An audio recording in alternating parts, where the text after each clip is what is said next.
All right. How are you? Happy Friday. This is the fourth episode of us doing this. And if you're just joining us and you're like, hey, why are you so quiet there, buddy? Each and every Friday when we start the live stream, I just let the Instagram broadcast channel know, which just the numbers blow my mind. I'm a very humble man. It just I'm looking at the numbers here, and it's not about the numbers. I just enjoy doing this. I enjoy talking about the music I love. I enjoy sharing memories of the music we grew up listening to, and I enjoy talking to you, whether it's on this live stream, in the YouTube videos, or in the clips across social media each week. But I'm just continually floored. The first week that we ever did this show, all the clips, everything included, did 475,000 views. That blew my mind. I haven't even ran the numbers yet for this week. But on YouTube alone, we had a video do 2 million views. That's crazy. And this is kind of where it all emanates from. Each and every Friday, I come to you live. We're going to finally get to like a point where we can have like a start time. I don't have that yet. So I don't know. It was probably 8 o'clock last week. It's 9:30 Eastern now. But it's going to be a great night of just talking about music, from these stories that were in the news this week.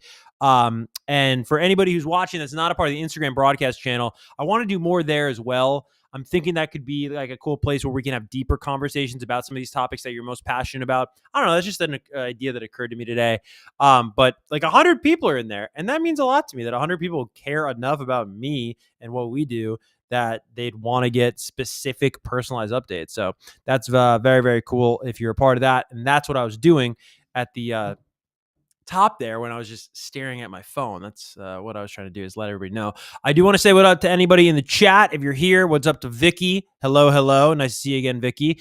And thank you. If we have any new subscribers, we gained like 1,000 subscribers this week on YouTube, bro. That's a big deal for me. So thank you very much if you're one of them. We're up over, what's cool? YouTube will let you look at how many people you have on your channel like right now, which I think is rad. So if I go there, yeah, bro, 18,029 people. That's awesome. So thank you very much if you're one of those people watching on YouTube and subscribing. I think out of everywhere I'm posting right now, I like YouTube the most. I feel like YouTube makes the most sense. Oh, wow, we got 16 people in here. Hell yeah. I think YouTube makes the most sense in terms of the things that do well. You know what makes no sense is TikTok. I mean, I'm happy when things do well on TikTok, but it makes no sense. There's no rhyme or reason on TikTok whatsoever. Like, I was doing like 200,000 views, 300,000 views last week. And then this week, like 500 views. Again, I'm learning very quickly. It's really not about the views. It's cool to see them go up. I just like having something that I can look forward to each and every week with you and just hang out and talk about music. So we will do just that. Let me give you a little rundown of what we're going to talk about tonight. Sabrina Carpenter controversy. Everyone's freaking out about the cover. We're going to dive into that. Addison Rae's tours went on sale, and I have a lot of questions about how they're promoting it, and even just the fact that she's going on tour during the time that she is. I think there's an interesting story there. She's missing some key events, especially during award season, that I think would be beneficial for Addison. We'll dive into that. We will also talk about how everybody's got to leave Justin Bieber alone. I'm very passionate about this right now. I think that man is on the verge of something serious, and I just think everyone needs to leave him alone. And that's going to be more of a serious topic tonight. Benson Boone's new album came out today. That's American Heart. We'll talk about his backflips. We'll talk about the music video. We'll talk about what kind of music he makes, because I think people are totally misunderstanding Benson Boone. I think they're judging him in the wrong way, like through the wrong lens, if that makes sense. We'll talk about Ed Sheeran's new song. Excuse me. We'll talk about Ed Sheeran's new song. You're going to have to pause for coffee. I'm going to be drinking a lot of coffee tonight. Ed Sheeran's new song that has 2 rock legends on it. Nobody's talking about that.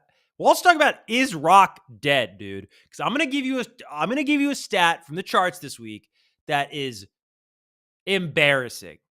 It's embarrassing for rock music. Our continuous study of AI. This is going to be the summer of AI. Yes, we've said on the show it's going to be the summer of Sabrina Carpenter. It's also going to be the summer of artificial intelligence. If you are old enough to remember the summer of the iPhone, or the summer when everybody got on the internet as a kid, everyone got a smartphone. This is that summer for AI, and Rick Rubin has entered the chat, the famed music producer. We'll talk about that. What's up to We Are Leaders Soldiers? Welcome to the chat. What's up to Jeff D. Wills? Jim Jones He does not want you comparing himself to Nas. I got a lot of thoughts on Nas. We'll talk some hip hop. This Fat Joe lawsuit is crazy, like really crazy. It's crazy if it's untrue. It's even crazier if it is true. I'm not going to really judge too much there, but I'll relay you the facts. We also got Pusha T earning the award for my favorite rollout rapper of all time. This guy is the best rollouts ever. We'll explain why. BlackPink is releasing a new song in July. I'll tell you about a very funny VMA moment I had with the group BlackPink if you're interested. We'll also talk a little religion on the show tonight. Pope Leo's family was getting busy. That's all I gotta say. We'll explain. Taylor Swift's debut single turns 19 years old this week. We'll talk about what that was like. We'll take a look back at that single. Katy Perry also celebrating a birthday of sorts. One of the Boys, her 2008 breakthrough album, turns 17 years old this week. We'll talk about that. And then this Springsteen movie. I'm from New Jersey. We'll touch on that. I'm a little skeptical. I don't want to give away my take just yet, but I'm a little skeptical of this Bruce Springsteen movie that stars the dude from The Bear. Chat, let me know what that dude's name is, because his name is completely escaping me at this given moment in time. And as you let me know in the chat right now, for those watching live, what that dude's name is, I will bring up our first story of the night. And really the superstar that keeps on giving. By the way, I deserve some credit. And I want credit. All right? I want credit because here is the value of this show, okay? There's a lot of talking heads on the internet that you can watch, some more entertaining than me by your measure, I'm sure. You're not going to find better information if you're that type of music fan where you want like quality information. You don't want BS hot takes. You don't want just somebody saying that's trash, that's fire. You want real insider industry information that is quality and as unbiased as I can be. Right? I'll, of course, let you know when it's an opinion. I'll, of course, keep it a buck with you. But this show, you want tomorrow's news tonight, you're going to get it on this show. I told you 7 days ago that Sabrina Carpenter was going number 1 on the Billboard Hot 100. And you know how many people go, no, Alex Warren, ordinary. I told you 2 days before Billboard ever announced it that Sabrina Carpenter going number 1 on Monday. And what happened? She went number 1. So congratulations, Sabrina Carpenter. I somehow was able to make that about me. And that is a very impressive display of narcissism. So let's get into this. Sabrina Carpenter, a controversy. I'll explain why this is not a controversy at all. And if you're mad about this, I mean, you're a loser. Let's dive in. All right. Sabrina Carpenter. It says, controversy is Sabrina Carpenter's best friend with scandalized reaction to new album cover. By the way, 2 people I really do love, Katie Atkinson, Keith Caulfield, the co-authors, quote unquote, of this article on Billboard.com. Keith is in charge of the Billboard 200 albums chart. Katie is one of the best Billboard writers they have, longtime veteran of that magazine, and just a very nice gal, Katie Atkinson. So they do a pop shop podcast. That's what it's called. And they were talking about this, but let's dive into this. If you're unfamiliar, the controversy around the album cover. So there's Sabrina Carpenter. At this point, we should be conditioned to expect pop stars to behave in a controversial manner. You think? And yet, when Sabrina Carpenter released the cover for her upcoming Man's Best Friend album, social media was up in arms about the provocative artwork, which features the singer-songwriter on all fours with her hair being grabbed by a faceless person. So let's start there. She's not scantily clad, and even if she was, it's 2025. Like, where are these people that, like, aren't on the internet? If it's 1985 and you're in the Bible Belt of America and you don't have access to MTV and you've never seen a Motley Crue music video, or you don't have premium cable where they show some skin or nudity, okay. I can empathize with that person. It's 2025, bro. Your outrage is performative. Okay? What did Eminem say on Slim Shady? Right? We're gonna act like what does he say here about the Animal Planet? They got the Discovery Channel, don't they? We're gonna act whatever. You know what I'm trying to say. I'm fried. We're gonna act like kids have never seen something like this or haven't seen something worse than this. If you're a parent and you think your teenager hasn't seen something way worse than the Sabrina Carpenter Man's Best Friend album cover, bro, you're living in a Delulu world, and you should check your kid's phone, dude. If you want that reality check your kid's phone. If you don't, keep getting mad at people like Sabrina Carpenter, by the way. And isn't it funny? I mean, like, people call out a lot of misogyny in the world, and some of it's misogyny in my estimation, but then we like let real misogyny just like get off the hook, right? Because it's like, why, if we really want to champion female empowerment, right, then we should be letting women do whatever they want to do and express themselves however they want to be expressed and however they want to express themselves, bro. Right? Like, this idea that a woman can't express herself sexually is totally born out of the same issue of the, male gaze, if you will, right? GAZE, is that they want to control women, right? Women should be controlled and they should be respectful and they should be polite. They should be clean, right? And I'm saying all of this isn't even a vulgar album cover. You know what I mean?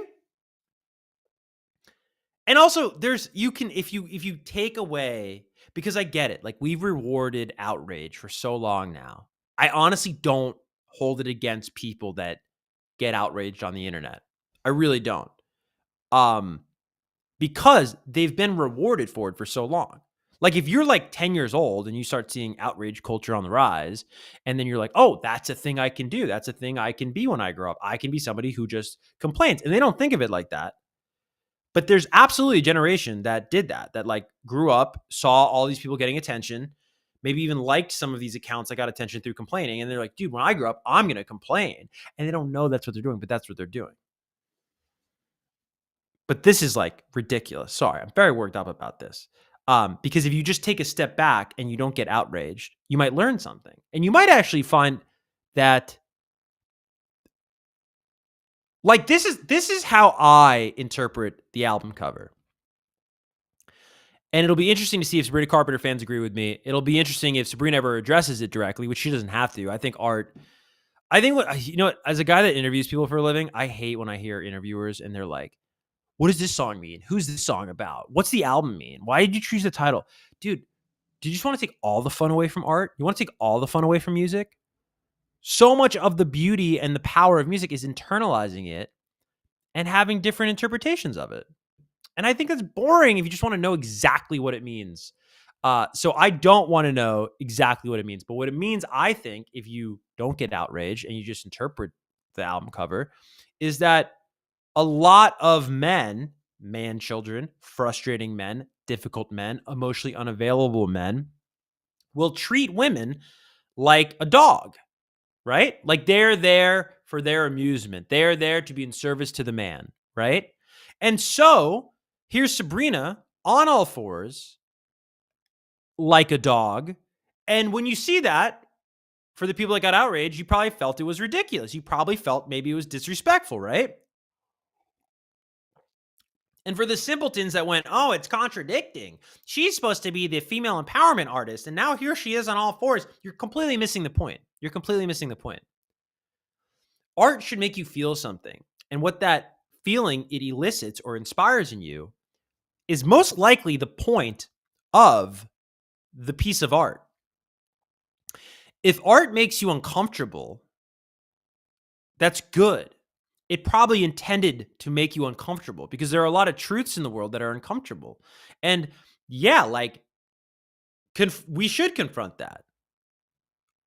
How are women being treated in relationships? And maybe Sabrina Carpenter feels like that's how she's been treated in relationships. You know, if you believe what she says on songs like Man Child, I thought it was a poignant album cover. I thought it was a masterful job of the album cover because you can only appreciate how ridiculous it is how some women are treated by seeing how ridiculous Sabrina looks acting as a dog, being held by her hair, so dismissively, if you want to interpret it that way. Or there's another meeting where, like, she's into that stuff and she's allowed to be into that stuff because she's empowered, right? I don't know. I think that if you're upset about this, get a life. I do want to plug their podcast. On the new Billboard Pop Shop podcast, Katie and Keith are talking about the loud reaction to the album art, including the women on The View. debating its feminist merits. A couple questions really quick. Who watches The View? Do you know anyone that watches The View? If you know someone who watches The View, can you just comment? And you don't have to call them out, but comment on this video.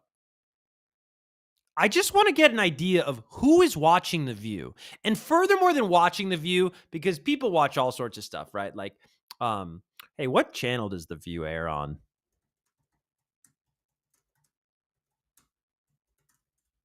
Oh, okay, cool. I don't work there. We all watch car crashes, right? So there's people that watch The View just for that because they're like, this is ridiculous. I want to know if there's anybody in the world or that gets served this video once we clip it out on social media that watches The View and actually listens to the opinions of these people. It's not a gender thing, dude. It's not like a woman thing. It's just like, it's the same, because it's the same thing with male programming. Like, you ever watch these like sports shows where you just get like 5 dudes and they're just arguing about like how many games a football team is going to win in 6 months from now? And it never occurs to any of the dudes watching this or any of the dudes fighting that none of you know the answer to that question. It's the same thing, but I guess that's for women, traditionally speaking. So they debated its feminist merits. I bet that was captivating, bro. And then they talk about why the buzz plays directly into Carpenter's hands, which, I mean, isn't that the point? I've even seen, dude, this is our 4th episode of doing the live stream. I've even seen on social media, I did a video about the band Turnstile, and I said, Turnstile only sold 37,000 units. Yes, that is not a lot of units, guys. It's not a lot of units for a major label band, for a band who is getting airplay across alternative rock radio stations in America. That is not a lot of units. The point of the video was, hey man, their fans may not be streamers. They might be punk rock kids that buy, or hardcore, whatever, that buy vinyl, that buy CDs, that go to shows. And that's where they're going to spend their money. And all these idiots were like, only 37,000. You should compare it to other rock band, right? And I was like, oh my God. And then all these people started bragging about how much like money they spent on the band. Like, oh yeah, you don't think we're going to buy their record? You think we're only going to buy the concert tickets? I bought the CD and the vinyl and the merch. And it's like, since when is consumerism punk rock? I mean, I'm not judging, but it's just like, you assholes. Like, hey guys, maybe there's a kid out there that can't afford all that stuff. And that wasn't even the point of my original video. The point of my video was like, hey, we shouldn't be judging bands equally or artists equally in terms of streaming and album consumption, because we want different things from different artists. Okay. So anyways, I say all of that about the Turnstile video because I saw in real time, like, oh, like, anger's good because all these people are yelling at me. I mean, they're just yelling at the wind, but they're yelling at me in this video. And it's like making the video do better. So it's just interesting how that works, right? I think it's really interesting that, like, oh, when people are mad at you, it kind of helps your reach if you want, or attention if you want. And I'm not baiting that. I'm just saying it was a thing I noticed this week that I found was really interesting. So there's a little bit of a follow-up here, guys, to the Sabrina Carpenter story, a precedent, if you will. And we're going to switch over to this tab from our good friends at Stereo Gum. Sabrina Carpenter album cover controversy. Are you going to let me scroll? Like, what are we doing here, guys? Really? Okay. Thank you. Jeez. Sabrina Carpenter album cover controversy sounds familiar to Carly Simon. So let's take a look at, we're just going to plug staples really? Stereo Gum? Okay. Yeah, I got paid. I get it. So this is Carly Simon. You know Carly Simon, right? You're so vain. You probably think this song is about you. I'm not trying to focus on this woman's derriere. This is where we are on the page. Playing Possum, Carly Simon. So here's again. I just want to be so effing clear, is like, one of the biggest issues in the world is people trying to control women. Like, it's like religions do this, and then we fight wars over those religions. Like, from the beginning of time, it's just like Stop trying to control women. And it's not just a male thing. It's not a gender thing. It's like women will judge women. And I'm looking at this album cover and I'm going, at a point in human history, this was controversial.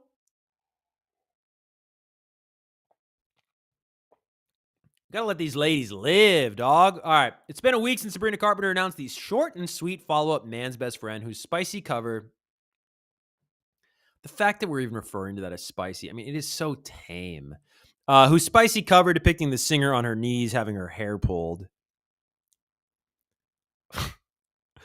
Man, Google hair pulling, man, and you're gonna get some images on Google, bro, that are really hair pulling. A man is, we don't even know if it's a man. A person's holding her hair. Get over it, dude.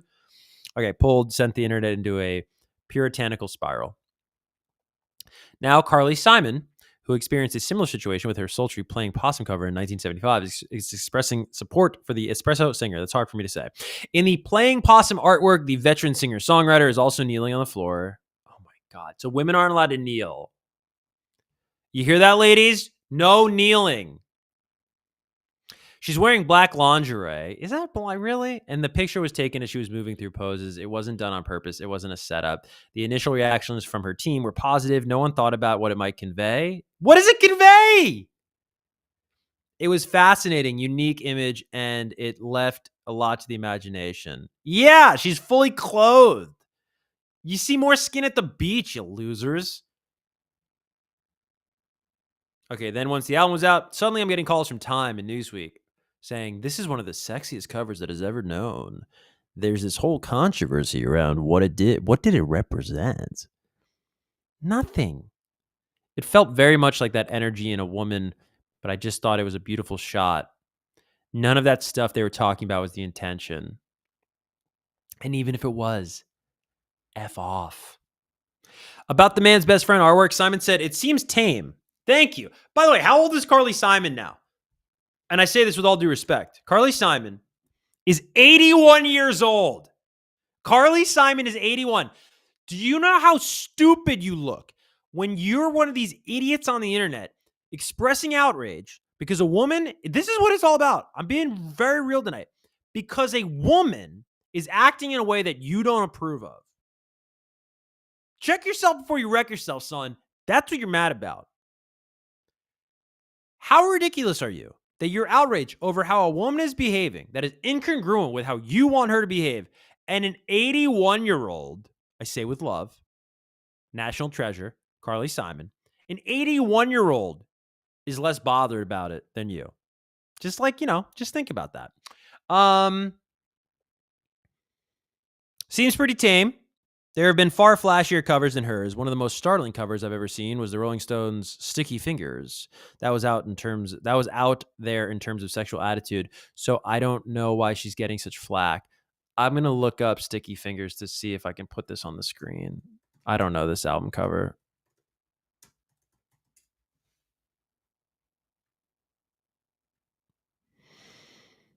This is just like a guy's pants. Yeah, this is stupid.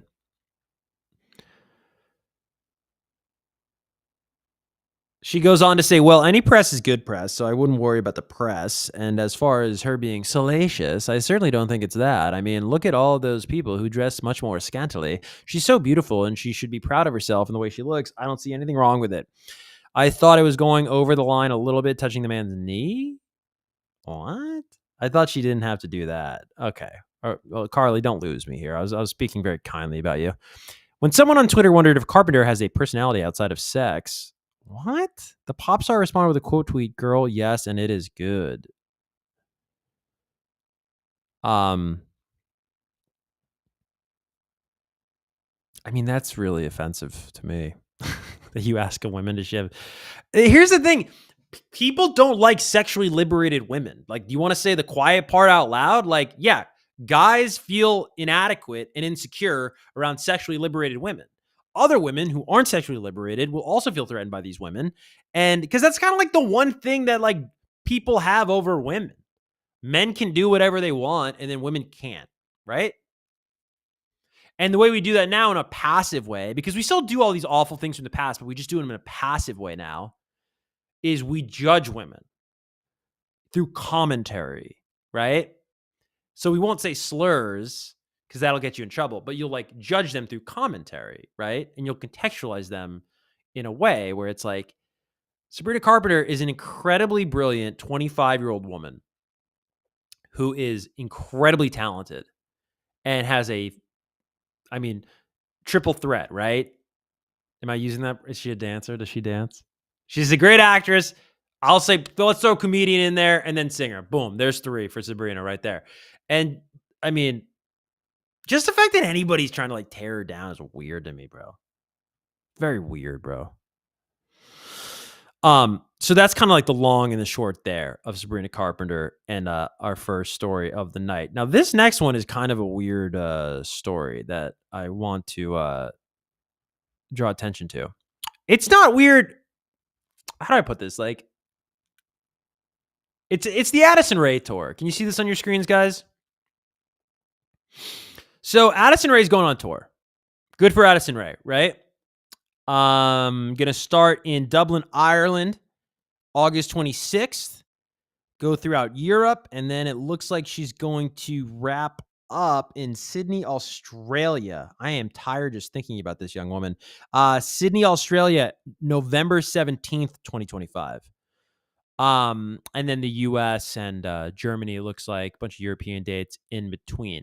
So very happy for Addison, obviously. Debuted number 4 on the Billboard 200 chart last week. It's a very strong debut. I think did 48,000 units. It was in the 40s, I'm pretty sure. And just very happy for her. The album sounds awesome. The Addison Rae album sounds awesome. And finally, we have new sounds in popular music. Because it doesn't sound like a Charlie record. It doesn't sound like what Sabrina's doing. It doesn't sound what Chapel's doing. It sounds very uniquely Addison. And it might give you a tinge of early 2000s nostalgia, but it's not egregiously nostalgic. It's not a Xerox of a Britney Spears song from 2003. It's a new sound, and I think it's cool as hell, man. I think it's really, really cool. I haven't seen any of the press she's been doing, but it'd be interesting to see. I don't know. I'm curious, like how she's verbally presenting herself these days, because I've only seen the music videos and then I've seen the performances, but I haven't seen a ton of her doing interviews. In any event, very happy for Addison Rae. What's interesting, though, is the VMAs are happening September 7th in New York this year. And I said a couple weeks ago on the show that I felt that was a huge opportunity for Addison to have this moment at the VMAs, doing a performance off the back of this huge album. And she's going to be in Berlin, Germany. And you can call me a homer. I work the VMAs every year. I have for the past 6 or 7 years. I work at MTV. I love the VMAs. I think each and every year, more than any other award show, that is a platform of all platforms for artists to make a statement that is going to be long lasting, that is going to be career defining. And I just think that it's a show like no other, the VMAs. And I know Addison has fans in Europe. And I know she's got fans all over the place. And I'm the furthest thing from an artist manager. I just feel like there's a bigger win with her performing on the VMAs September 7th than doing a show in Berlin, Germany. And it's nothing against Berlin. Berlin gets MTV, I assure you. She could reach those people. You could delay these shows a week. You know what I mean? I just thought that was so weird that you would forego an opportunity like a VMAs with a brand like MTV that there's a long-standing relationship with Addison. She looked great, was a great guest last year at the VMAs. I just thought that was interesting that she would route her tour that way. The other interesting thing about this tour is like this whole thing about everyone's posting the queue. Is this like a new thing? The Addison tour. Have you seen this? So it's like you are now in the queue. 84,200 people ahead of you. And Popcrave here reporting over 84,000 people were in the queue for tickets for the Addison tour. Obviously, it's selling. I'm not insinuating that it's not selling. Also, can we bring this up? Look at this. It got even bigger.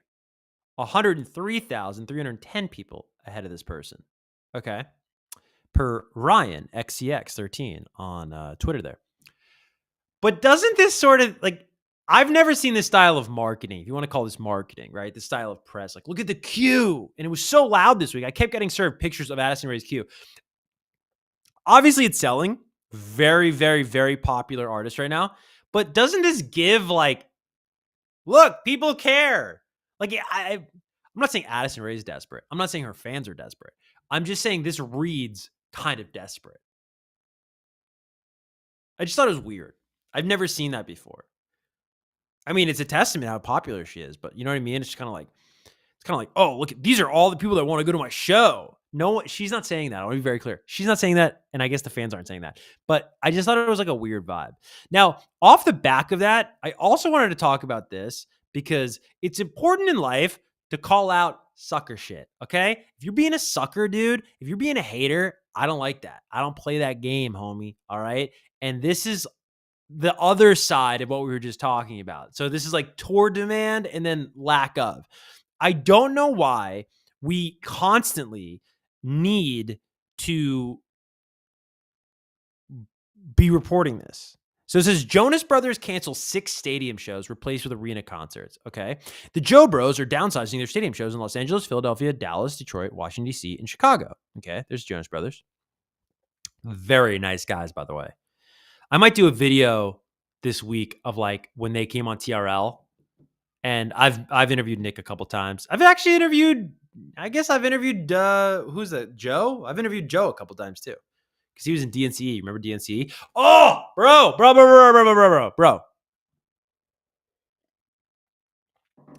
We learned the hard way. I can't play music on this show, which is lame. But can we talk for a minute about one of the greatest 2010s songs of all time that nobody effing talks about? And it's not right, and I'm calling it out. It's an injustice in our world of music, and we're going to right that injustice right now, right here. One of the greatest songs of the 2010s. Drum roll, please.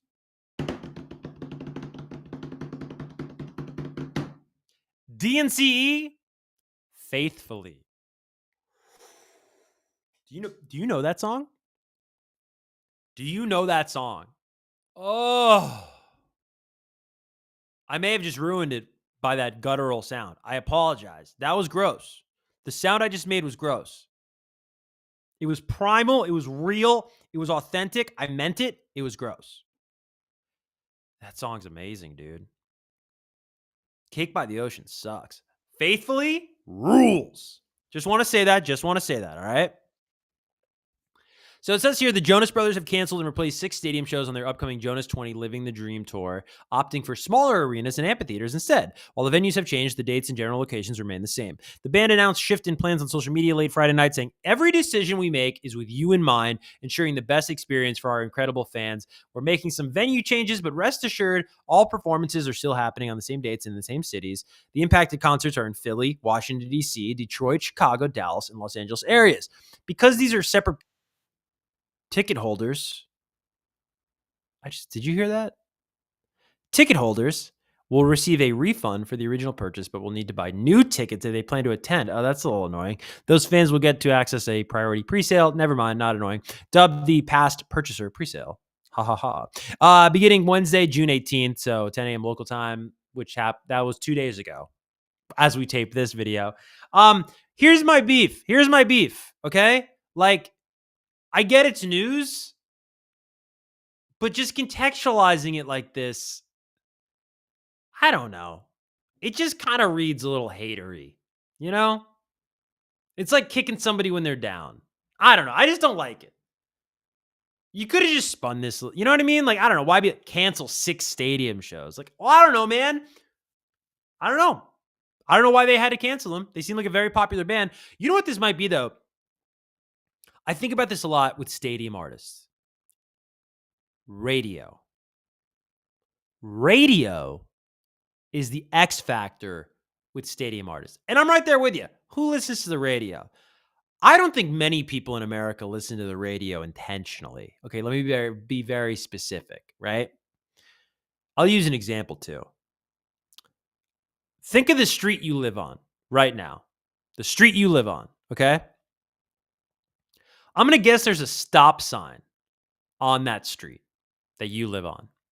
So I want you to picture that stop sign, okay? Now, you don't think about that stop sign. You don't even care about that stop sign. You wouldn't buy a t-shirt with that stop sign on it. That'd be weird. You have no passion for that stop sign.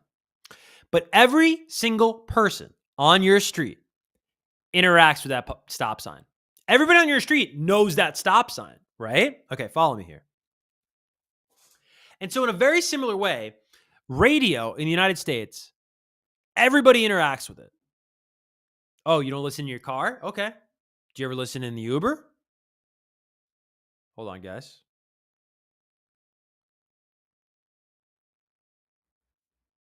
Do you ever listen in an Uber? Maybe. Oh, you don't take Uber? Okay. You ever walk by a pizza shop? Are they playing music? Was that the radio? Do you ever walk by a restaurant? Do you ever walk by a bar? Do you ever hear music coming out of a car that's not yours? You interact with the radio. Because think about that. You might not listen to the radio, but the guy next to you at the red light, he's listening to the radio. Somebody's listening to the radio, and you interact with it almost every day. I guarantee it. And when you look at the people doing stadium shows this year, all of them are in power rotation on US radio. And there has been a proliferation of stadium shows.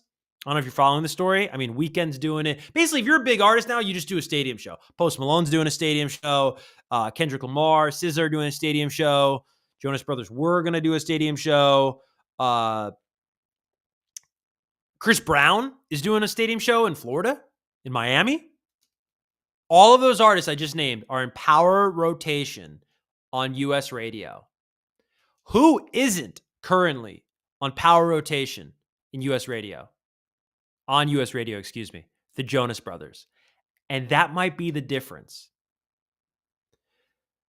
I was surprised when Kendrick Lamar and SZA announced a stadium tour. I thought, really? And then I started listening to the radio a little bit. Dude, I don't care where you live. Chat, watching live, you can let me know in your town. You go to the hip hop station in your town, Kendrick Lamar, every other song. SZA, every other song. Luther, #1 song in the country for like 14 weeks, bro. One of the biggest songs of all time. Definitely one of the biggest collabs of all time. So maybe that was the difference maker with the Jonas Brothers. They are not in power rotation. And just to define that, in case nobody knows, or you might not know what power rotation is, that's once every 2 hours. So they'll play a song once every 2 hours. So if you ever think like, wow, I'm hearing this song all the time on this radio station, it's because it's being played every 2 hours. In any event, I don't love negative headlines like this. Now, on a more serious note, we have to leave Justin Bieber alone.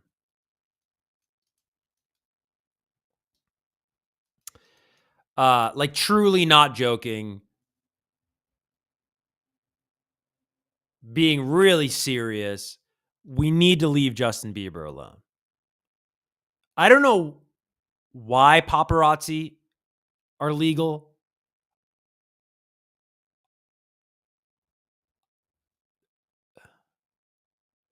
I'm really struggling. I'm being real. I'm not trying to be funny. I'm really struggling here because it's effing insane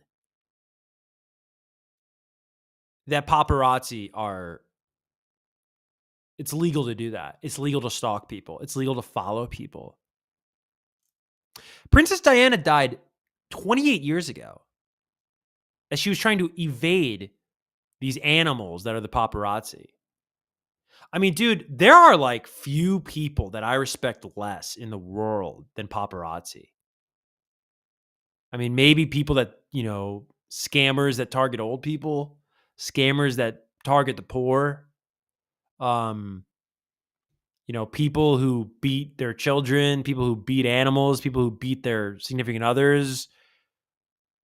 I mean, I'm going through like the lowest of the low, right?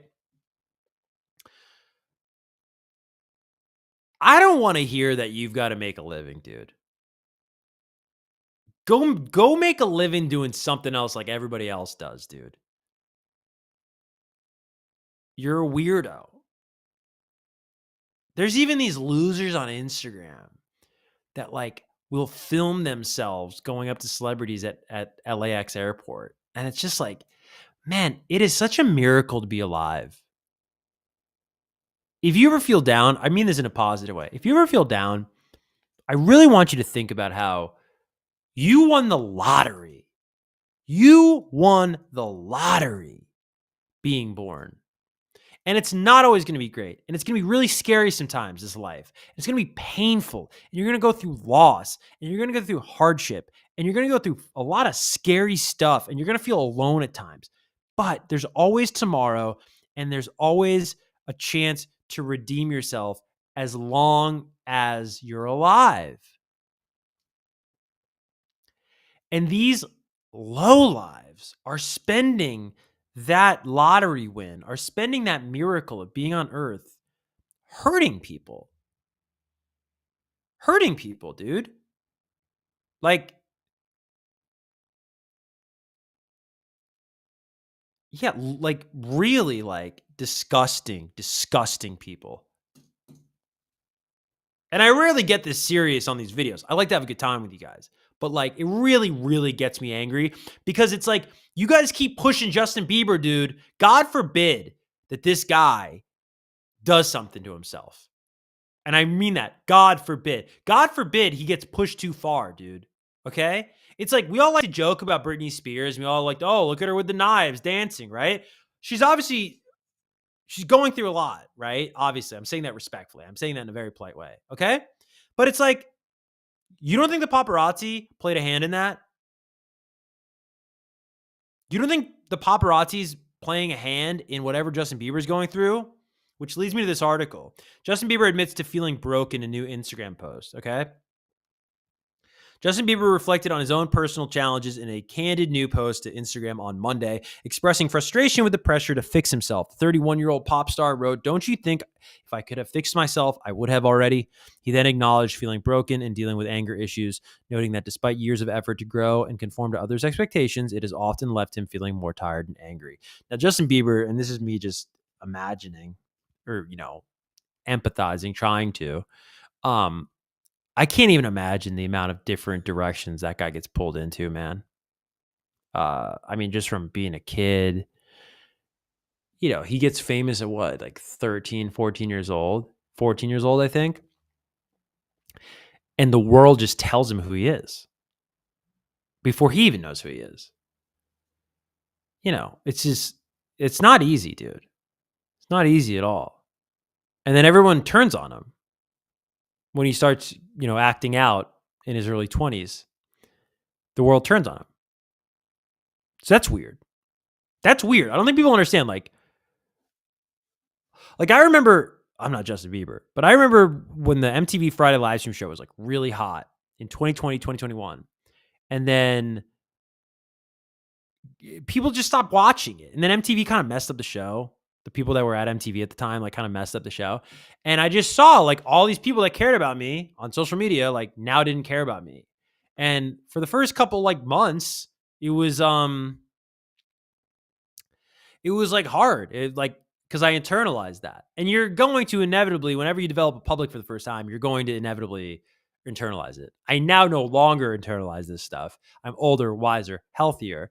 But when people become apathetic towards you, or even worse in Justin's case, their love goes to hate, that's really tough, dude. That's really tough. Says Bieber credited his Christian faith as grounding force, stating, Jesus is the only person who keeps me wanting to make my life about others. He concluded the message writing, because honestly, I'm exhausted with thinking about myself lately. Aren't you? Earlier this year, former THR head Matt Baloney of Puck News reported that Bieber was eyeing a musical comeback driven primarily by financial motivations. We're not going to get into that. I think that's gross. There's like a whole TMZ documentary about, like, is he broke? It's really gross. I guess I'm not going to play this because it'll get flagged. He put a WizKid song on it, but it says, people keep telling me to heal. Don't you think I could have fixed myself? I would have already. I know I'm broken. I know I have anger issues. I tried to do the work my whole life to be like the people who told me I needed to be fixed like them. And it just keeps making me more tired, more angry. The harder I try to grow, the more focused I am on myself I am. Jesus is the only person who keeps me wanting to make my life about others, because honestly, I'm exhausted with thinking about myself. Lately, aren't you? So sorry to be redundant, but that's like kind of what they were summarizing. Because I know everybody's like making a meme right now of like Justin's like, it's not clocking to you, is it, that I'm standing on business? And like, I mean, to me, it's like the guy is so effing charismatic. He can't even like blow up without making it sound cool. Because that's what that's about. It sounds cool. People think that sounds cool. It's not clocking to you, is it, that I'm standing on business? That's a cool way of saying like you're not getting it. But I think we're just all missing like how disturbed he is and how exhausted he is of this BS. And if he's going through issues as he's detailing in his personal life, and then they're animals, dude.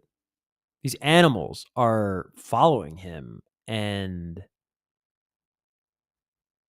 pushing him to get a reaction so they can sell that to somebody. I don't know how that's legal. Like, and trust me, guys, like, no, that's not what he signed up for. One thing that really pisses me off is like somebody who's passionate and then is so talented about their passion, they achieve success, and then they have to deal with this, and then broke people go, oh no, that's what he gets. No. You're angry because of your disposition in life, and you don't understand that these people are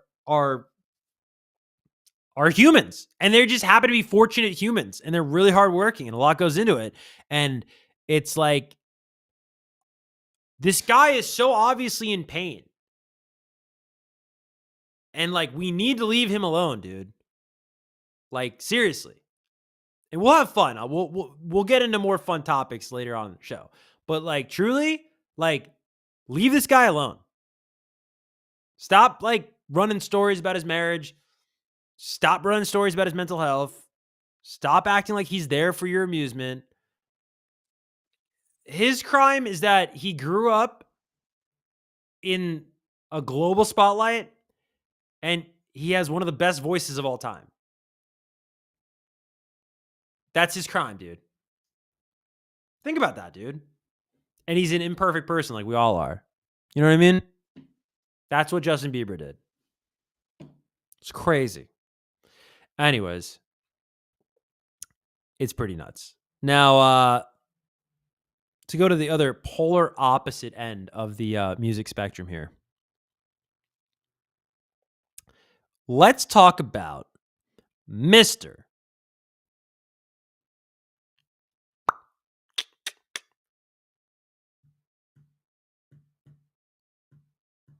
All right, now we're in business.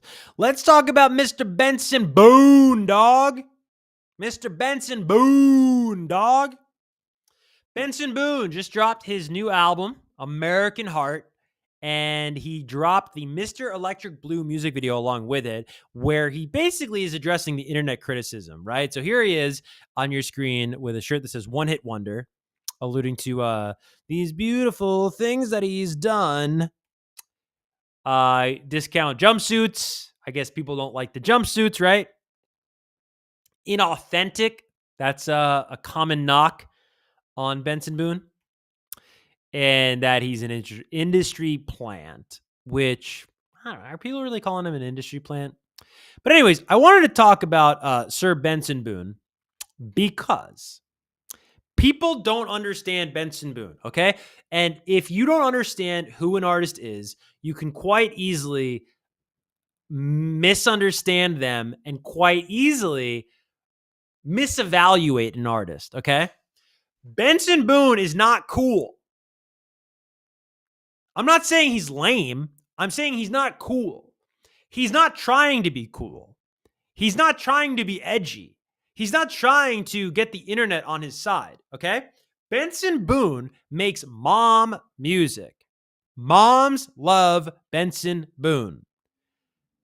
Benson Boone makes music for people who watch The Voice. Benson Boone makes music for people who watch cooking competition shows. Benson Boone makes music for people who watch Jimmy Fallon and laugh. None of that is an insult. None of that is trying to make those programs sound diminutive or less than. Benson Boone makes music for moms in Michigan, for moms in Mississippi, for moms in Massachusetts. He's not trying to be cool, guys. You're trying to be cool. And so you're judging Benson Boone through your lens. One of the most lucrative careers you can have is a mom artist. If moms love you, they're going to show you to their children. They're going to let their children go to your concerts. They're going to let your children buy your merchandise. They're going to let your children buy the album. Like, Benson Boone's got it figured out. Trust me. Okay? And I thought it was brilliant when he brought out Brian May from Queen, because that really connected the dots. It contextualized him for the greater good and the greater masses of that's what this is. It's like flamboyant pop. He was flirting with it, and now we like, oh, okay, this is kind of Queen. And by the way, Bohemian Rhapsody, as recently as the last 10 years, hugely successful movie. Queen, I'm sure, still is streamed out the wazoo. We haven't had a Queen in a long time, right? I mean, Adam Lambert, no disrespect, like he's doing his thing with Queen. You know, I'm not taking anything away from Adam, but like a new, young, flamboyant pop star, we haven't really had that. So I think it's cool what he's doing. Is it like my cup of tea? Am I blasting Benson Boone? Of course I'm not, dude. I'm a dude in my 30s, bro. Like, nah, it's not my jam. But I'm also an aware enough human being where I'm like, a lot of people's jam is Benson Boone. So I think it's nice that he sort of acknowledged this stuff. You know, I don't think he has to, though. It's fine. He's self-deprecating. It's a little inside baseball. It's a little inside baseball for his audience. But that's the funny thing about how fragmented culture is nowadays. Like, this is going to reach a different audience than like the audience that watches The Voice, that loves his music. You know, the audience that watches like Good Morning America, that loves Benson Boone. Because not everybody needs like super deep music. You know, I do. But some people just like music. They just like melody. And they like a handsome guy like Benson Boone. The one thing I will say about Benson Boone, the one thing, dude, you gotta stop doing the backflips. Okay? Not because people are making fun of you, because odds are a thing, dude. Nobody bats 1,000. Nobody bats 1,000. Nobody retires undefeated. You're gonna miss on one of these backflips, and it's gonna be bad, dude. Okay? Quit while you're ahead. I'm telling you, Benson. He's also one of the nicest guys. I think I gave him a VMA last year. I think I absolutely gave that guy a VMA. I gave that guy a moon person, and he was really nice. He was very nice. And I think I gave it to him, and he's wearing a see-through shirt, which is interesting. It was very Benson Boone. Very interesting to hand a man in a see-through shirt an award. I forget what it is. I think it was like best alternative. I think the VMAs called him alternative. He's not an alternative artist. There's nothing really alternative about Benson Boone. It is funny though. I'm sure he'll gladly take the award. Moving on down the list here in terms of news, guys. Have you guys heard this Cardi B song?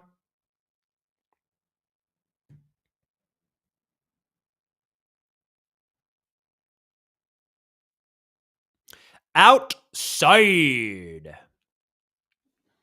Should I be going this way? What if we moved it over here? Is that better? Hold on. Yeah, we'll leave it over there. Outside is the new Cardi B song. And no, it is not a Stained cover song, as bummed as I am about that fact. What's up to bro? What's up to our Arian? And Kerwin is here. What's up to everybody?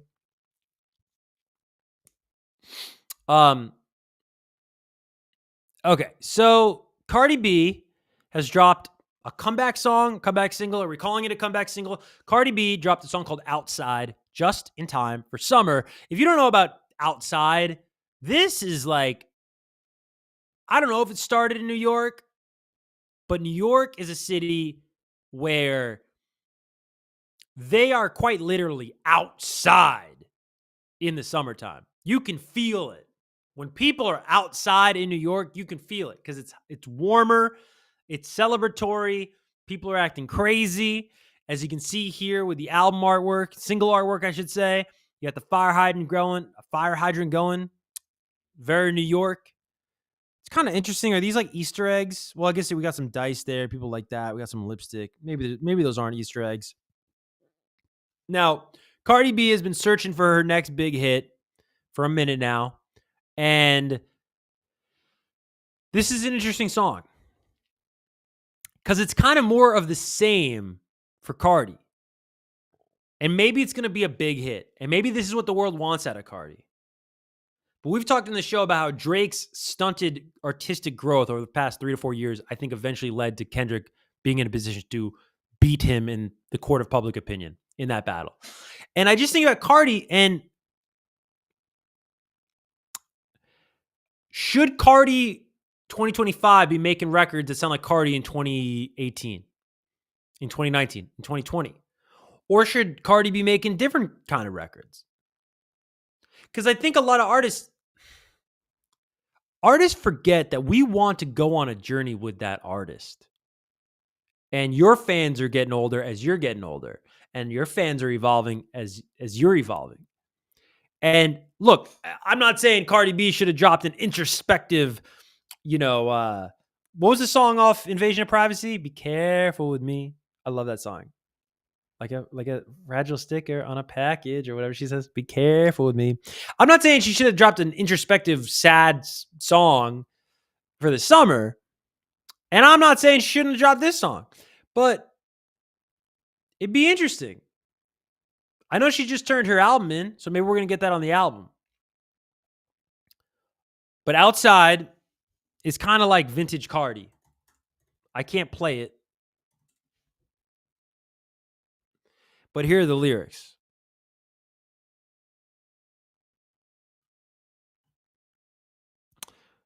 All right.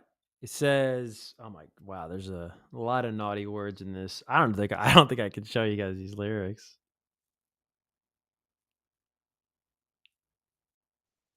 Let's see. Can I say this? Okay. It says, well, let's go wrong for wrong. Let's go lick for lick. If I can handle that, let me see you handle this. Do you how you do me. Bet you we won't speak again. Favorite player from your favorite team, he in my DM. I'm so small and tiny. He's so big and tall. I might let him dunk this blank like he dunked the ball. I'm a big freak. Come and get a sneak peek.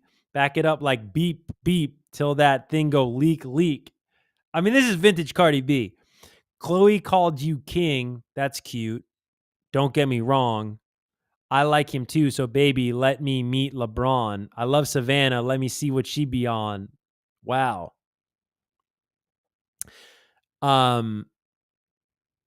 Yeah, this is just like classic Cardi B. This is classic Cardi B. I'm just wondering, is this what people want from Cardi B right now?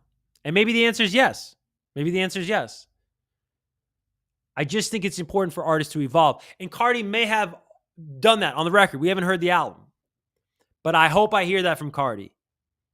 Because I think what made Invasion of Privacy so powerful was like, that is exactly who Cardi was in 2018. And she wasn't trying to be Cardi in 2015. She wasn't trying to be Cardi in 2021. She was being Cardi authentically in 2018. And maybe this is Cardi authentically, and she is outside, you know? So that's all I'm saying. I like the sound of it. It just sounded like Cardi B, though. You know what I'm saying? And I don't mean that in a bad way. I'm not trying to, there's no backhandedness to that, right? We're going to take a little bit of a break here, guys.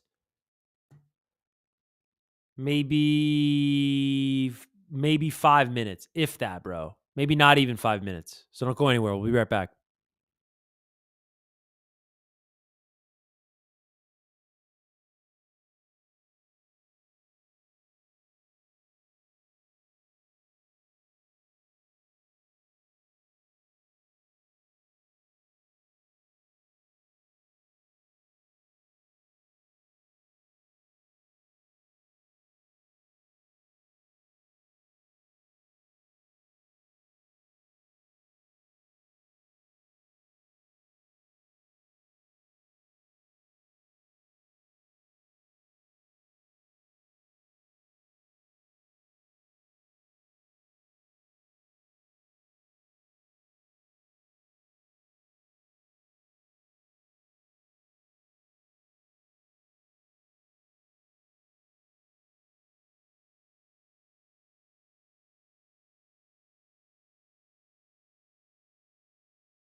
All right, we are back. Hello, hello, hello.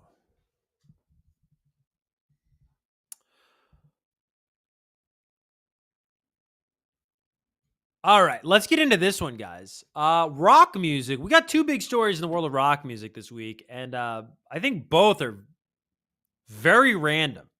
So, Ed Sheeran has a rock song out today. Now, when I heard about this, I heard it overnight. It's off the F1 soundtrack, which Atlantic Records is putting together.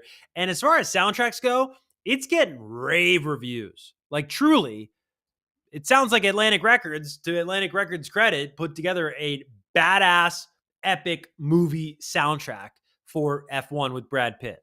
which does that open today? Does anybody know? In any event, I heard this Ed Sheeran song when it first came out, right after it came out, New Music Friday. I hear the song, and my first thought is, my first thought when I hear the Ed Sheeran song is this sounds like Lenny Kravitz's American Woman off the Austin Powers soundtrack, if you know that song. It's that kind of guitar tone. The second thought I have is Ed Sheeran is so much better at music than everybody else. Because even like, you know what I mean by that? Like, he just does everything so well. He sings well. He plays the guitar well. We'll get to who's playing guitar in this song. He writes great songs. He's just so talented, this guy. He's just so fundamentally good at music. And those were my takeaways. Then today, I'm looking at the headlines, and a buddy of mine that works with Ed Sheeran didn't mention this to me last night when he was talking to me about this song. Ed Sheeran drops a rock song with help from Dave Grohl and John Mayer. Ed Sheeran's song has Grohl on drums and John Mayer on guitar. And I'm telling you right now, if you're somebody that kind of like writes off soundtrack music, and I do that, this is a really good song. So Ed Sheeran is back with Drive, a new rock song featuring Dave Grohl on drums and John Mayer on guitar. The new song is included on the soundtrack for F1, the new Formula One racing film that stars Brad Pitt and arrives in theaters next Friday, June 27th. It says, atop a bluesy 70s-inspired riff, Sheeran offers a handful of racing and car-centric lyrics in the raspiest, grittiest vocal tone he can muster. Drive was produced by Blake Slatkin as well as Mayer. In addition to Mayer and Grohl playing on the track, Sheeran recruited fellow Foo Fighters member Rami Jaffe on keys and Pino Palladino on bass. Sheeran originally previewed the song via his Instagram story last month, advertising it as part of the F1 movie soundtrack.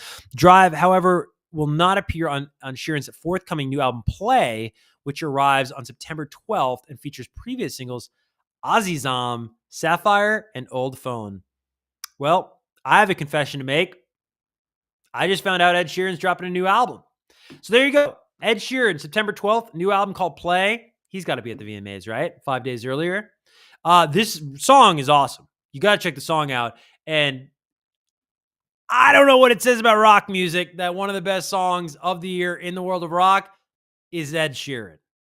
It does help when John Mayer and Dave Grohl play on your record, though. I will assure you. Now, I have a question that people have been asking for 25, 30 years. Is rock dead? Now, I used to work at a station called K-Rock, KROQ in Los Angeles. That's an alternative rock radio station. And that radio station played a lot of songs from the 90s, a lot of songs from the 2000s. And for good reason. Those songs were better than new rock songs we got at the station. Okay? And people largely preferred those old rock songs because rock was a very vital genre for a long time. And you will see this with almost every single genre. Hip hop is going through it actually right now for the very first time. Where think of a genre like geography. Think of it like a landmass. You get to the edges of a landmass, there's nowhere else to sonically explore. You get rock and roll. You get heavy metal. You get alternative rock. You get psychedelic rock. You get hard rock. You get rap rock. What do you do after that, bro? Not a whole lot. It's very derivative after that. We're seeing that with hip hop, where you had boom bap hip hop, and then you had gangster rap, and then you had, let's say, the bling era.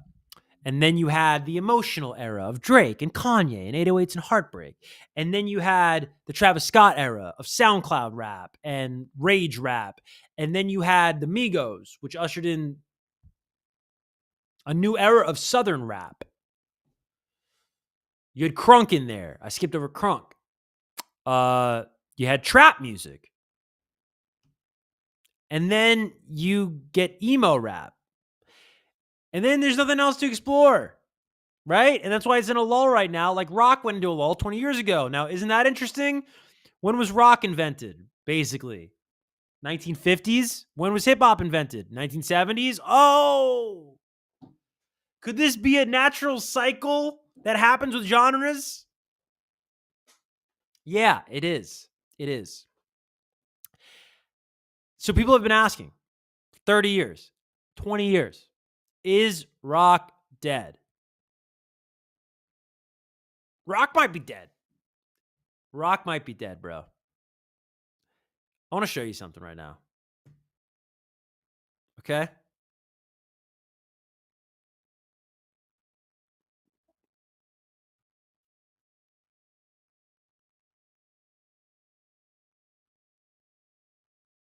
Look at this. Can you guys see that?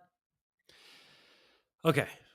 Following a deluxe reissue, My Chemical Romance's 2004 album, Three Cheers for Sweet Revenge, has hit the top 10 for the first time. Okay. It's half the story. Look at this Billboard 200 chart. What do you notice about this Billboard 200 top 10 chart? You notice that Morgan Wallen, I'm the Problem, spends 4 weeks at number 1. Lil Wayne has the top debut of the week with the Carter 6. And Hypen has an impressive debut at number 3 with their Desire Unleash album project. Addison Rae debuts at number 4, as we mentioned earlier tonight. SZA, SOS, still being strong at number 5. Long time after that was released. Years, hasn't it? At number 6, Three Cheers for Sweet Revenge, My Chemical Romance. At number 9, Never Enough, Turnstile. We have a deluxe reissue of a rock album from 20 years ago, maybe 21 years ago, beating a new rock album from 2025 from the best rock band going today, Turnstile.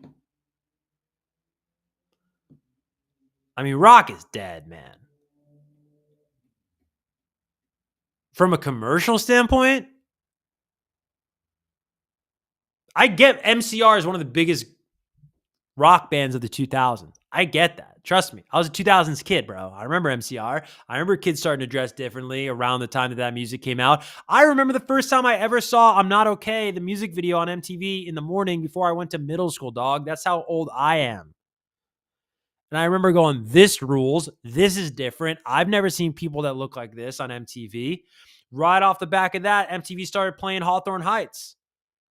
Nikki FM. Blew my mind when I heard that song, bro. I was there. I wasn't an emo kid. I'm not trying to be a poser, but I loved that music. They've got a big tour coming this year. Emo music is still huge. Still streams out the wazoo. But I think you really got to check the health of a genre. When an album from 20 years ago, the deluxe reissue of it outsells a new rock album from the biggest rock band right now going in the scene, if you will. What does that say about the genre? Does rock music still exist? Yes, of course it does. Are there going to be people commenting on this video saying, oh, then explain this, then explain that? Don't call Sleep Token rock, dude. I know Sleep Token had that number 1 album a couple weeks ago. I know Ghost had a number 1 album. I think that was a lull in releases right before the summer heat came. I think that was an opportunistic chart hack. There are some songs on that Sleep Token album, and I've only listened to a couple of the songs. They're not rock. They're not rock. I'm talking about rock, dude, with a capital R. And I don't know what it says about the genre that My Chemical Romance outsold Turnstile in 2025. Because I'll tell you right now, dude, Van Halen wasn't outselling My Chem in 06. Journey wasn't outselling Newfound Glory in 04. They weren't, dude. But now they are. Now the 20-year-old bands are. And you got to ask yourself, What does that mean? And the problem why rock, you want to know a real problem? Because, dude, okay, I used to be on effing K-Rock, dog. I was the rock host for Amazon Music. Okay? I've experienced some rock in my life. I've seen some rock. I think I could speak on this. What hurts the rock community and what hurts rock music is the denial with which they live within. Okay? Why don't you have this difficult conversation? But I guarantee you that's not what the comments of this video are going to be. The comments of this video are going to be, yo, what do you know? You don't even know what you're talking about, dog. Like, you know how many great rock bands are out there? It's because rock radio doesn't play rock music anymore. They don't play new songs anymore.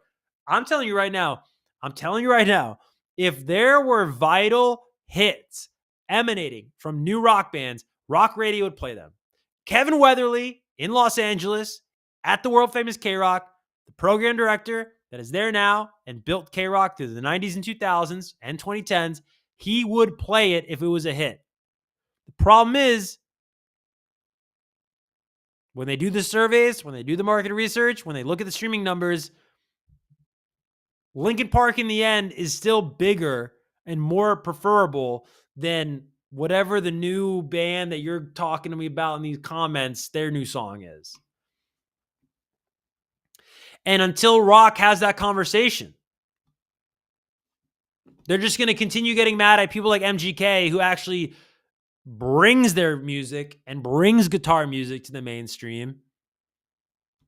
And then you can argue with me all day long. Oh, that's not what rock music's about. It's more than streams. It's more than album sales. Really? For a long time, it wasn't, bro. For a long time, it was about that.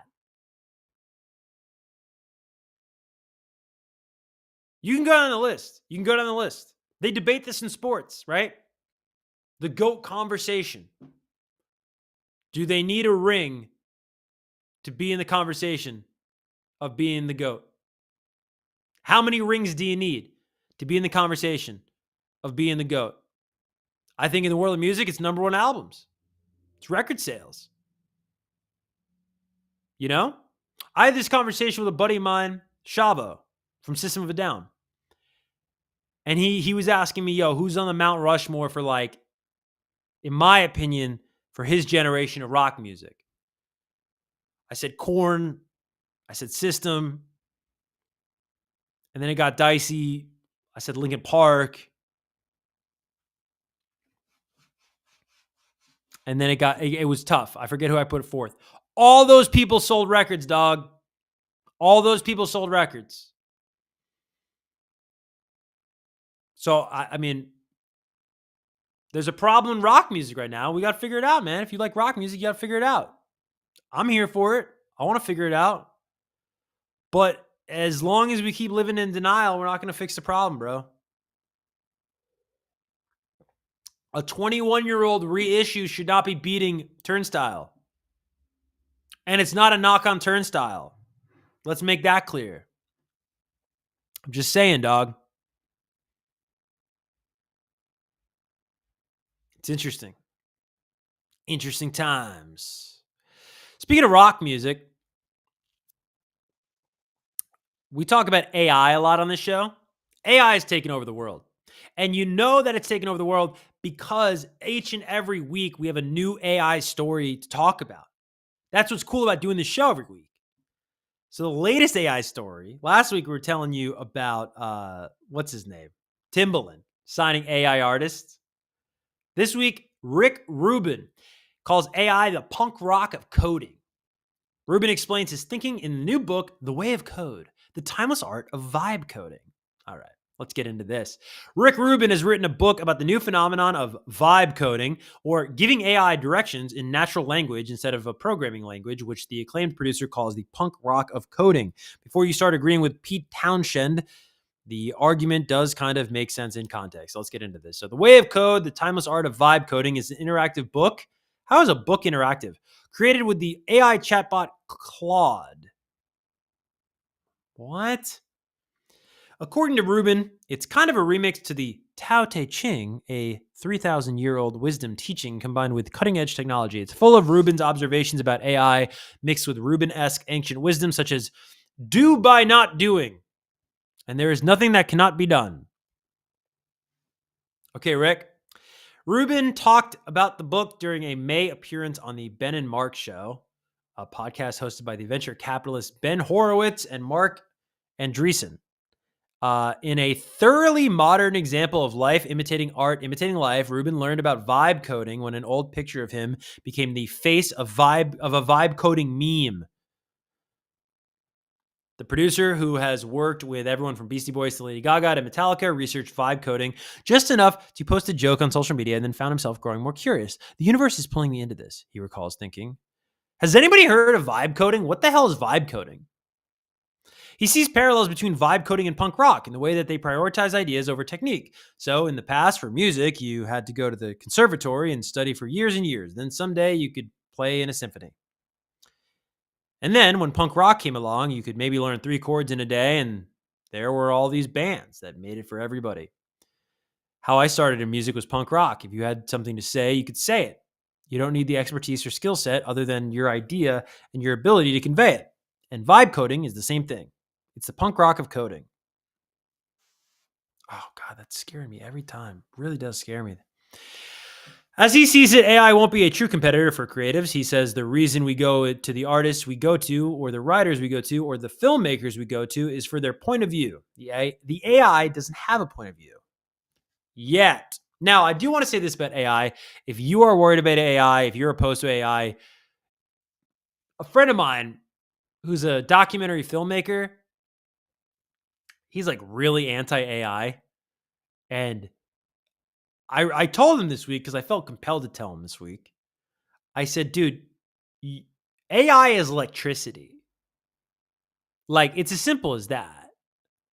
If you don't use it for your writing, all you're saying to me is like, I write by candlelight. I don't need a light bulb. It's like, yeah, but you could write for longer at night, better with a light bulb. Doesn't make you less of a writer. AI is just a tool, dude. It's just a tool. That's all it is. And it's a tool like any other tool before it, like the internet, like the laptop. It's nothing. If you're watching this right now, please learn AI. I'm telling you, the repercussions for not learning it are going to be really bad. It's not cool to resist it, dude. And it's not evil at all. Rick Rubin's into it. Rick Rubin says he imagines a new generation of artists and coders who can do to modern culture what punk did to music, empowering the best ideas, even if they don't come from a place of experience and technique. I like that. Power of the people.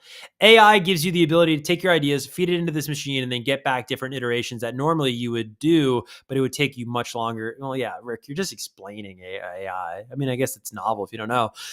Those who read The Way of Code are invited to edit the book's animations, offering prompts to change the art as you go. I guess that's cool. It sounds a little gimmicky.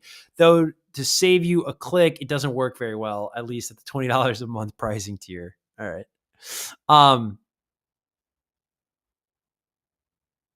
Interesting. But on the bright side, readers do get a crash course in vibe coding, which offers tremendous upside mixed with a level of sloppiness that is almost unimaginable to today's adults. Okay. I don't know. Is this that interesting? I'm kind of like losing interest in this rapidly. So I don't know. That's how Rick Rubin feels about vibe coding.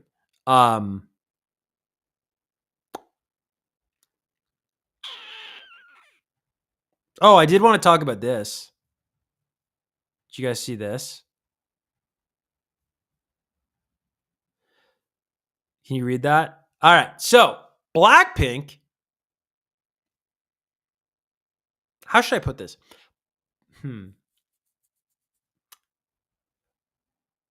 There is a rumor out in the world, and I'm curious, have you heard the rumor that BlackPink is releasing a new song in July? And that's all it is right now, is a rumor. Of course, they're having a lot of solo success, members of BlackPink. This would be a big deal. And again, we're getting into VMA season. Could we see them come to the VMAs for a performance September 7th? Something to watch for the BlackPink fans. I will tell you that I had an amazing moment with BlackPink at the VMAs in 2022. We were in Newark, New Jersey, and this is one of my favorite VMA memories, truly. We're in Newark, New Jersey, and I'm doing the red carpet. And where I was on the red carpet that year was first position. So you get out of your limo, you get out of your car, you get out of your black SUV. I'm the first person you're seeing right there. Platform right when you walk out. And when you watch me on the VMAs, if you watch me on the VMAs each and every year, that is live. It is live. And things can change in an instant. And so I'm sitting there, and I think I was getting ready to talk to Ava Max or the Red Hot Chili Peppers or Conan Gray. And I get a little birdie in my ear. If you ever see me on television, I got the thing in my ear. It's because the producers are talking to me. And I get a little birdie in my ear, and they go, Kevin, you're getting BlackPink, and they just won a VMA. And I'm like, what? Now, I was not a BlackPink expert. I don't even know at that point in time if I knew who was in BlackPink. I don't even know if I knew if BlackPink spoke English at that point in time. So I'm like, what? And as I say what, I turn to my left, and there's BlackPink. And I turn back to my right, and there's a producer with a moon person to give to BlackPink. They give me the card, the light goes red, and I literally give BlackPink, I think, their first ever Video Music Award. And it happens like in an instant. And I can't hear them. It's loud. It's windy. We're outside. We're live on television around the world. And I just was like, this is so crazy, because what a moment in BlackPink's career, and what a moment in like the history of BlackPink for the BlackPink fans watching. And if they only knew how fast and quick and unexpected that entire experience was. It's just kind of funny. But that's what makes the VMAs great every single year. The same thing happened with Meg Thee Stallion last year. I'm getting ready to talk to somebody, and they go, Kevin, you're getting Meg. I'm like, okay. And they go, oh, and here's your card. Say this to Meg. So I'm like, okay. So, this will be my little card. I get the card, and I go, hey, I'm here with Meg Thee Stallion, yada, yada.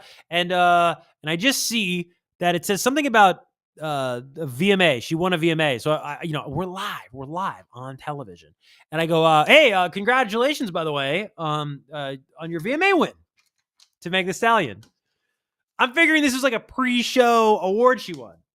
Now, she goes, what? What are you talking about, a VMA? I go, I don't know. It says right here you won a VMA. Congratulations, right? She goes, I didn't win a VMA. I look up, and the producer's holding the VMA. So I spoiled the moment to Meg.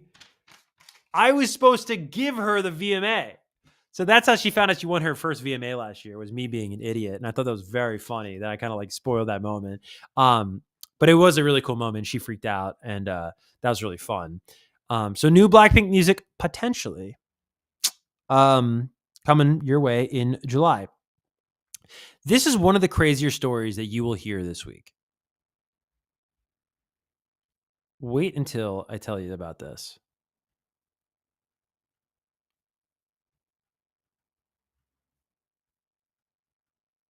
Okay.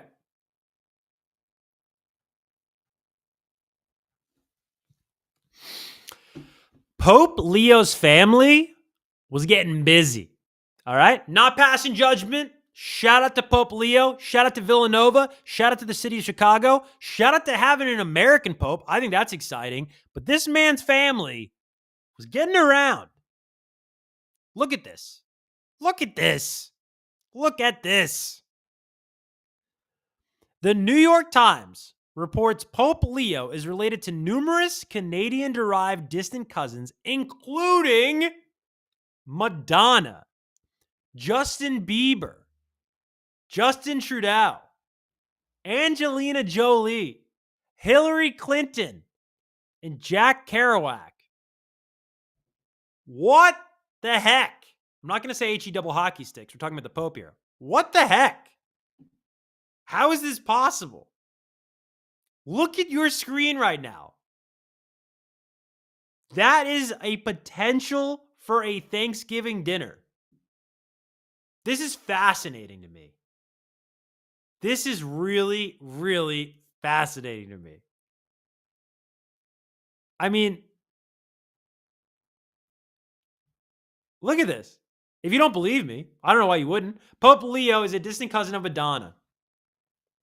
A tracing of Pope Leo the 14th family tree has revealed that the first American pontiff is a distant cousin of several North American celebrities, including the pop star Madonna. Not to be confused with that Madonna. I don't get that. In addition to the Queen of Pop, the Pope's the Pope's distant relatives include Hillary Clinton, Justin Bieber, and Jack Kerouac, as reported by the New York Times by noted genealogist Henry Louis Gates Jr. Much of Pope Leo XIV's heritage is Creole from his ancestors in New Orleans, though he also shares French, Italian, and Spanish roots. Some of his French ancestors moved to Quebec in the 1650s before eventually settling in America. Now, when I read about people like this with such a diverse background, I am jealous because I am Irish and that's all I am. It's kind of boring. Very boring. The research identified a common French-Canadian ancestor, Louis Boucher de Grandpré, connecting Pope Leo to a long list of notable figures, which also includes Angelina Jolie, is she Canadian? And former Canadian Prime Ministers Pierre and Justin Trudeau. Pope Leo was born Robert Francis Prevost on September 14th, 1955, on the south side of Chicago in Bronzeville. Madonna's link to Pope Leo comes 3 years after she publicly requested a meeting with his predecessor, the late Pope Francis, to discuss her alleged 3 excommunications from the Catholic Church. The singer has a contentious history with the Vatican, which famously condemned her 1989 video for Like a Prayer. Well, yeah. Its depiction of burning crosses drew widespread backlash. See, that's backlash, not Sabrina Carpenter's album cover. That's backlash. And led Pope John Paul II to call for boycotts against her. Well, that didn't work. Boycotts never work. Have boycotts ever worked? Can you think of a boycott that worked? I can't. I mean, that's crazy, though, guys. That's really crazy. Pope Leo, party at Pope Leo's this Thanksgiving. I'm telling you. Hold on a second, guys.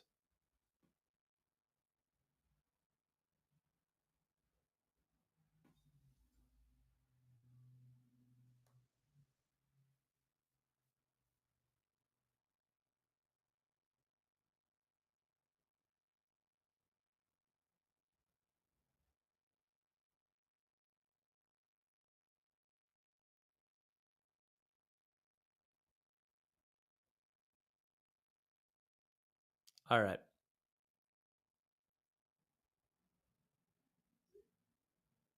Okay. 1 second. Okay. Sorry about that. Now we're going to take a trip back to yesteryear.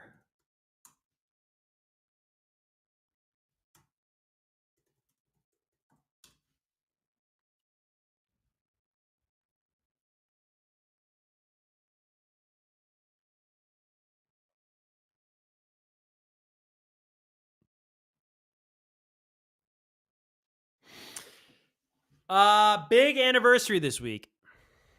Can you believe it has been 19 years since Taylor Swift debuted with her first single? 19 years, almost 2 decades since Taylor Swift debuted with Tim McGraw. And so in celebration of 19 years, since June 19th, 2006, let's take a look back and re-experience, if you will, Taylor Swift's first ever single. It says here, Tim McGraw is the debut single by the American singer-songwriter Taylor Swift, released on June 19th, 2006 by Big Machine Records. I know, not the best reputation now. This is a long time ago. Swift wrote the song with Liz Rose for her debut studio album, self-titled Taylor Swift. Produced by Nathan Chapman, Tim McGraw is an acoustic guitar-led country ballad that incorporates the 50s progression and features fiddle, mandolin, and dobro guitar. Some background on Taylor's first ever single. So in 2004, Pennsylvania-born Taylor Swift moved to Nashville, Tennessee at 14 to pursue a career in country music. She quickly signed a songwriting contract with Sony ATV Music Publishing in 2004, the youngest signee in its history, Taylor Swift, and a recording contract with Big Machine Records in 2005. Swift spent 4 months near the end of 2005 recording her debut album, Taylor Swift. Recording was wrapped by the time Swift had completed her freshman year of high school. So Taylor was going to high school and working on her debut album. That's incredible. Swift developed the idea for Tim McGraw during a math class at school. Something about math classes, because you know what? You know the song by Three Doors Down, Kryptonite? If I go crazy, then will you still call me Superman? Brad from Three Doors Down wrote that in math class in high school. So there's something about numbers, man. I'm telling you, there's something about numbers and there's something about math class. It's interesting. So she came up with the idea for Tim McGraw during a math class at school and wrote it within 15 minutes. This is very similar to the story of Kryptonite by Three Doors Down. While in that class, Swift thought about how her relationship with her senior boyfriend would end because he would leave for college. I started thinking about all the things that I knew would remind him of me. After finishing school, she came to the Sony ATV office to finish a song with co-writer Liz Rose. They completed the track on a piano. According to Rose, Swift came to her with the idea and the melody, knowing exactly what she wanted. The two brainstormed ideas to polish the track, and the first thing that came to Swift was her love for Tim McGraw's music. The final lyrics contain several personal references, including Swift's favorite song of McGraw, Can't Tell Me Nothing, from his 2004 album, Live Like You Were Dying. Now, Swift initially titled the track When You Think Tim McGraw, a decision that Rose considered weird, but also bold. She approached the producer Nathan Chapman to record the song. Chapman had produced demos for other artists in Nashville, and his studio was a converted one-car garage at the back of the Sony ATV offices. Big Machine was skeptical of Chapman because he had not produced a commercial album, but Swift believed they had the, quote, right chemistry.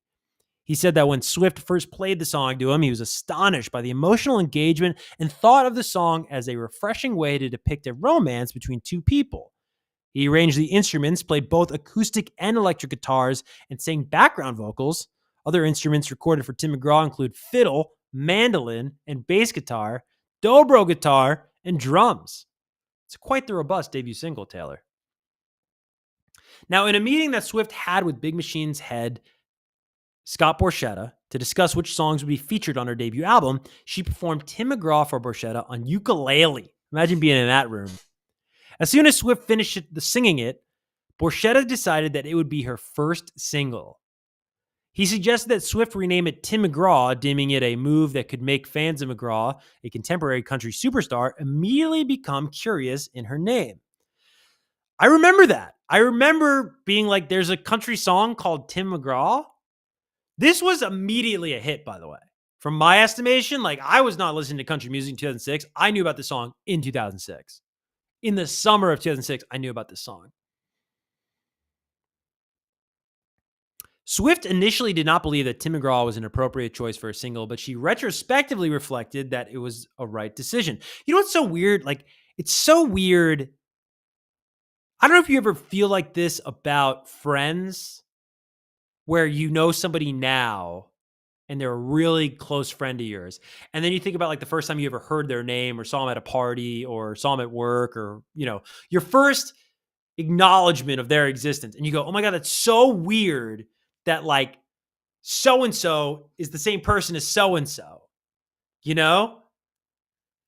It's so weird that like the Taylor Swift we see with Travis Kelce at hockey games and at the Super Bowl, like that's the same curly-haired girl that sang Tim McGraw. There's something funny about that to me. Like just the evolution is enormous.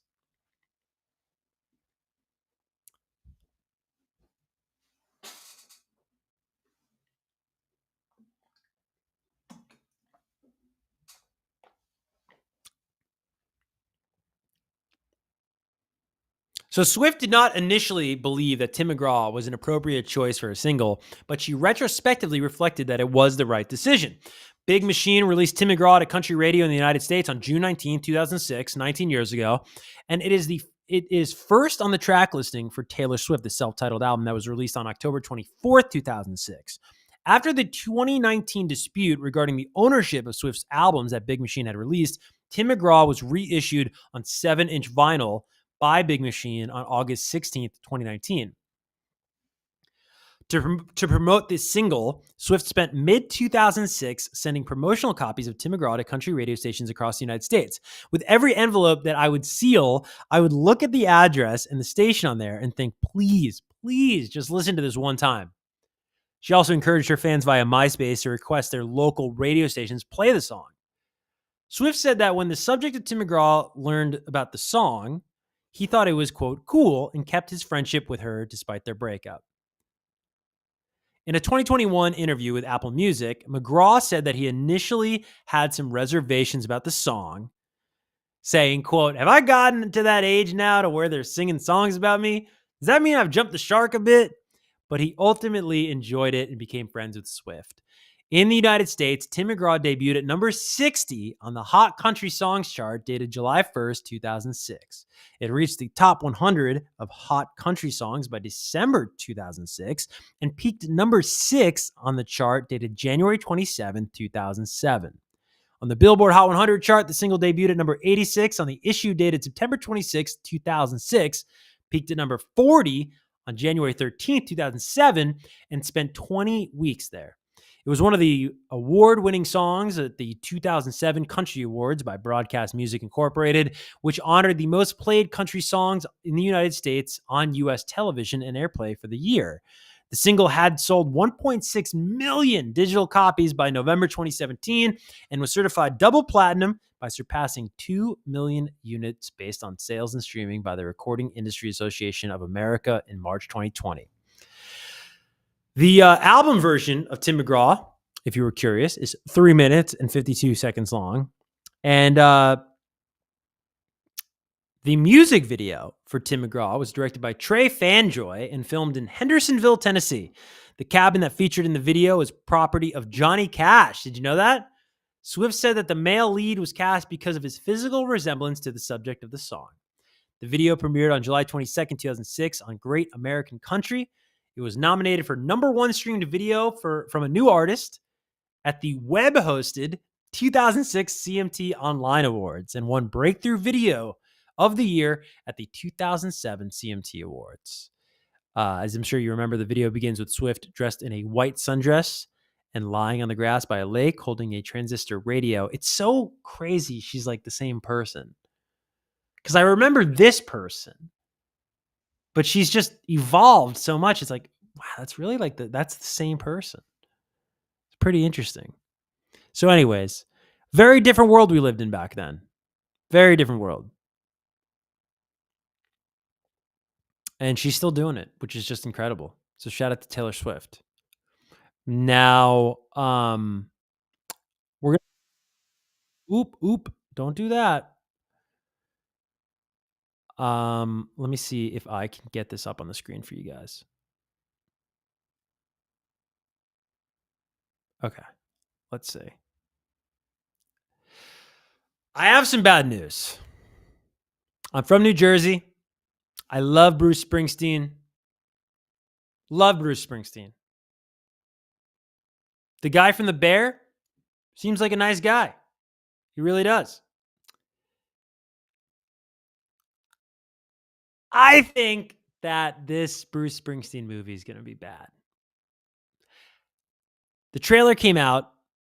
I don't even know if we should show you the trailer. I don't want to get flagged for the trailer. Maybe I can show you stills of the trailer. Can we get skills? Stills? Hold on. Hold on. Because I have a point to make. Is that David Krumholtz? Okay. That doesn't look like Bruce Springsteen. That looks like the guy from The Bear. Do you see the problem here? Like, that looks like the guy from The Bear. So the whole movie, I'm going to be like, that's the guy from The Bear. Why are you calling him Bruce? Why are you calling him Bruce Springsteen? Now, the one saving grace here, like, look at this dude. Come on. You think that looks like Bruce Springsteen? That doesn't look like Bruce Springsteen. See, I'm a guy in the biopic. The guy's got to look like the guy. If he doesn't look like the guy, it doesn't work. Doesn't work for me. Doesn't work. Timothy Chalamet looks like Bob Dylan in that freaking movie, dude. You know what I mean? Joaquin Phoenix looks like Johnny Cash in that movie. Jamie Foxx looks like Ray Charles in that movie.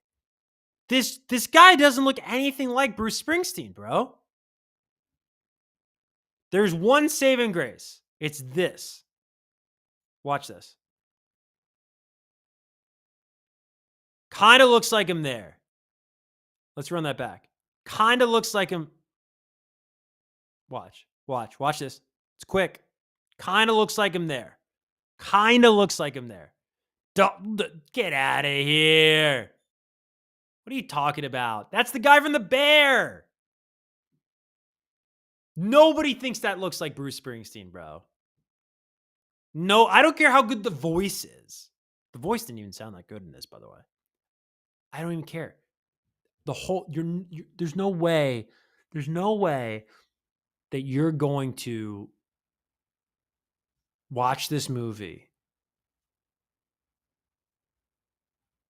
and be like, that's Bruce Springsteen. Even if he's the best actor in the world. I'm telling you, bro. I'm telling you. I feel bad saying that. I love Bruce. And I also love that guy. Anyways, that is all the time that we have tonight. This was a quick show. I don't know why it was so quick. I don't know if you, hopefully you enjoyed it. We'll be back next Friday. I want to thank everybody who subscribed. I want to thank everybody who watches the social media clips. The numbers are crazy. It's not about the numbers. I'm not just trying to say that like a false sense of humility. It really isn't. I just like talking to you. I love talking about this stuff. I love sharing what I'm passionate about, and I'm passionate about pop culture, and I'm passionate about music. And I'm just really stoked to continue to do this. And I like that there's this little intimate crowd here that we have here on Fridays where you watch the show before it gets out there in terms of clips and stuff. So we'll be back next Friday, June 27th. In the meantime, I'd love to hear from you on my Instagram broadcast channel. It's called Connected. You can go to my Instagram profile right now at Kevin Kenny. Check that out. I'd appreciate that. Let me know what you want out of this, what you want, if I can do anything to make this cooler for you. And just thank you for being there. I'll eventually release this as a podcast, probably in another couple weeks, just so if you like, you don't want to be here for the whole stream, you can listen on demand. And until next time, have an amazing weekend, guys. Thanks for being here.